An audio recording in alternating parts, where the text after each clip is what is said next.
everyone. I'm here to say goodbye. It's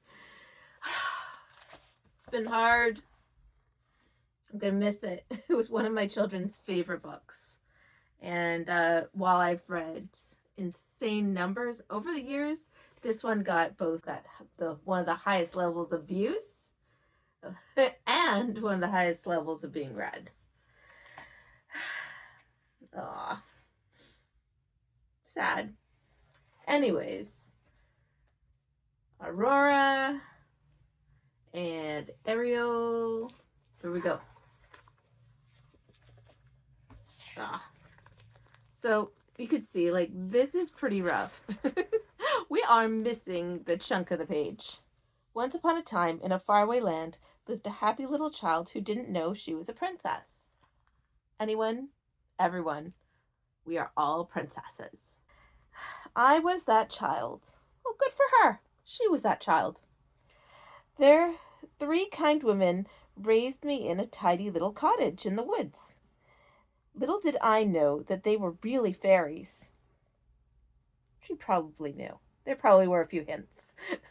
Or she was dim. I'm good with either answer. All right. I didn't know they were really fairies who had rescued me from the evil fairy Maleficent's dark curse. Did she know what the dark curse was?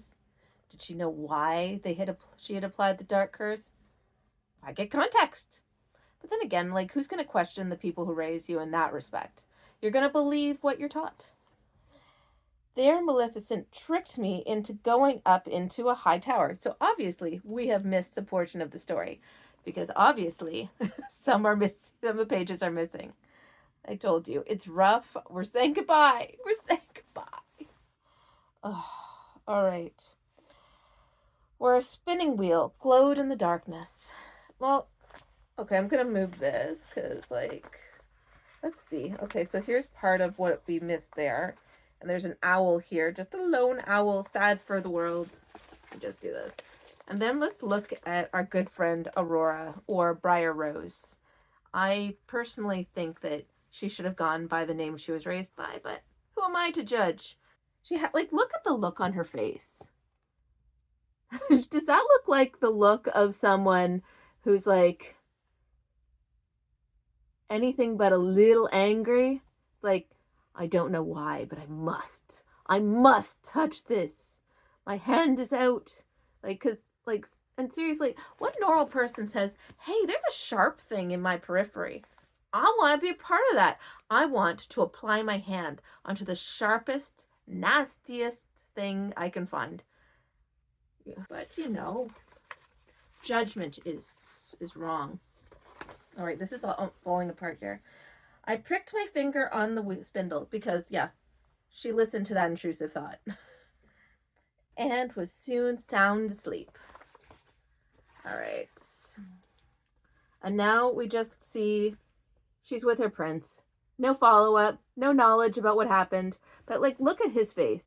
I get I'm putting up with you, I'm not really happy to be here face, where she's, like, has the lovey doughy eyes thing going on. So for a girl who otherwise has met this guy once in the woods, and this guy's like, I guess this is what I'm now doing. Because, they've had a meaningful relationship. He kissed her after dancing. So here we have Ariel. Follow your dream. All my life I had lived under the beautiful sea, but even as a little girl I was fascinated by the land and by the humans. Other than singing, human watching was my favorite pastime, which suggests this was a nasty habit. Can you just imagine all the times she would be like there glaring into a ship and she'd been 2 seconds from being seen? I love it. And they say her father didn't have reason to blow up and be angry at her. They just need to find her once. Would not have gone well. But what would a 16-year-old know about that? And yes, I do believe 16-year-olds sometimes make very poor choices. Children occasionally could use the benefit of, parental knowledge. Parental protections, as it were. But, look at that. She's doing everything in her power. And that's got to be like the most narcissistic present that he was given. Like, not only is it it's supposed to be him, it's supposed to be him in some type of construct of a daring pose. Really? All right. I'll never forget the first time I saw him. There I was peering over the deck of a ship, and Prince Eric arrived. It was love at first sight.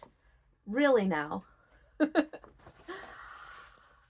So at best, he's 18, she's 16. We'll give it the benefit of the doubt. Some people have put him at a far older age. That is a question for a different day. All right. Suddenly, a storm began to rage. Out of nowhere? What kind of sailors are these? And lightning hit the ship. Prince Eric was knocked overboard, diving down deep. I pulled him to the surface. I saved his life. Like, I have no doubt that, like, she would have superhuman powers, especially underwater. And here is Daddy. Daddy, pissed off. Why? Because he finds that not only has she been disobeying him, putting herself and everyone in danger, but she's brought back a token. Or even if Flounder has. He doesn't know that. All he knows is that he comes in, and this creature that's known for, like, killing all of the creatures that he's a king over, she's fawning over it. Like, I can see how that might lead to some disappointment, some anger, as it were. Being a mom of myself and having raised teenagers, yeah, there's those times where you see red. It happens. All right. When my father, King Triton, found out, he was furious. You don't say? He told me to never go near humans again. No, don't go near the people we consider to be murderous eaters of our flesh. All right. But I was truly lovesick. She met him once. She's seen him once. I went to Ursula, the sea witch, who offered to turn me into a human. If in 3 days I could get Eric to kiss me, she just met him. She just met him. Like, I get it. Like, no shame to people who want to engage in all sorts of everything. But she just met him. She's seen him from afar. She doesn't know what kind of person he is. She knows he has a dog. Good for him. A lot of good and bad people have dogs. And she would remain human. So basically, if Ursula hadn't been, and we know this from having watched the movie, spying on her, and she just saw her, like, this red-headed mermaid come in, and that's all she knew. That was the whole storyline she had. It's like, I want legs to be together with my true love. She doesn't know anything. She's like, okay, so kiss him. You love him? Get him to kiss you. Like, nothing creepy. Actually, not so creepy. Like, if you had no other knowledge, you would probably think that Ariel had known this guy for a bit. Maybe they'd been talking. Maybe they had a thing going.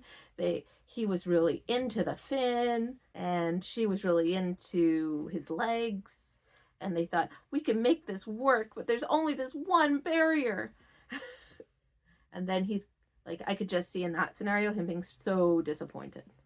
Be like, but it was the fin that I was attracted to. So much I'm going to be deleting, I'm sure, from that. And if you don't and you see that part, congrats. You've seen. But I was truly lovesick. I went to see Ursula, the sea witch, who offered to turn me into a human.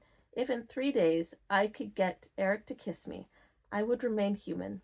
But if he didn't kiss me, I would turn back into a mermaid and belong to Ursula forever.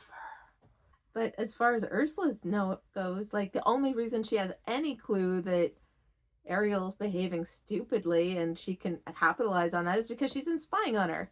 Like, she could just as easily have come to her door and said, I want this favor, please, please. In my teenage heart, it's the only thing I could possibly want. Give it to me and make my life complete. Like, okay. Like, she's getting a voice to be used for what purpose? Like, unless she was going to go and torment Triton otherwise with it, if things had worked out and made some type of other plans. Because that could have been a really interesting fanfic. All right, moving on. And by the way, I really love Ursula's, like, it's all coming true. It's all coming my way. Looking up Ursula. Like, she's a sea witch. She never claimed to have good moral character. In fact, she's been pretty clear that she has a whole lot of self-interest. I sang, my voice flowed into a seashell locket. I could no longer speak. Well, you know, again, what was she going to do with that? Like, if it had worked out, can you just imagine, like, as Triton's going insane, that he hears his daughter singing in the distance? You could, like, truly gaslight Triton with that. Again, perfect fanfic material. Waiting to see it in action. Okay, so for 3 days I tried to get the prince to kiss me. Every day he came closer and closer, but each time something went wrong. If only I could talk or enchant him with my singing. And, like, here's the thing. He's taking her out on a boat ride, and they're having a slow boat ride after they're on obviously a date. And he's not making a move. He's trying to be the gentleman here.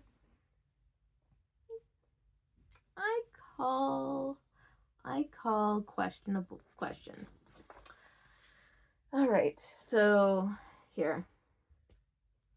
Like, I don't know that anywhere in the contract it said that she couldn't create an alternate option.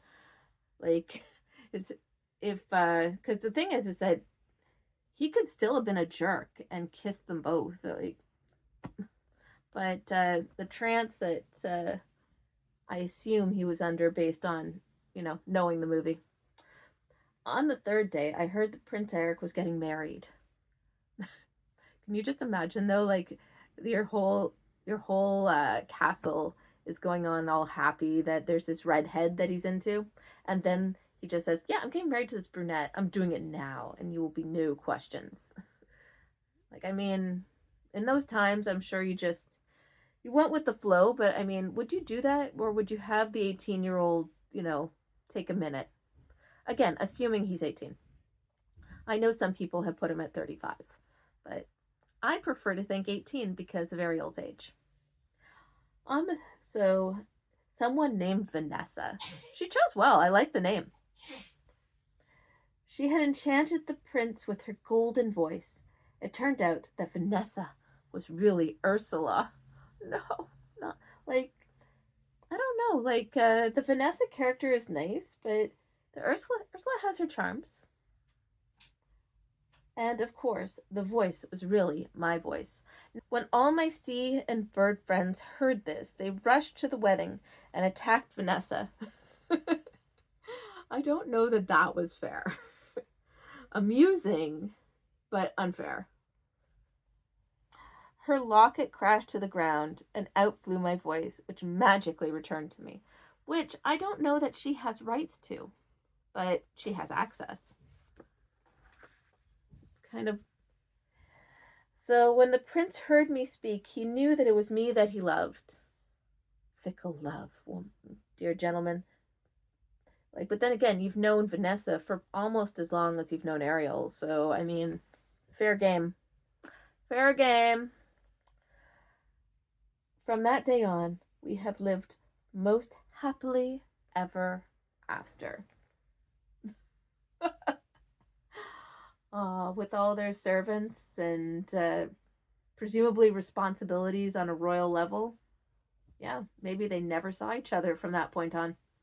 Or maybe they did, and it was just a lovely, lovely story with no quarrels and eventually a kid named Melody. For more information on that, there's so much in the way edition, and now something that I actually have to say goodbye to. And for this video, I'm going to say goodbye to you.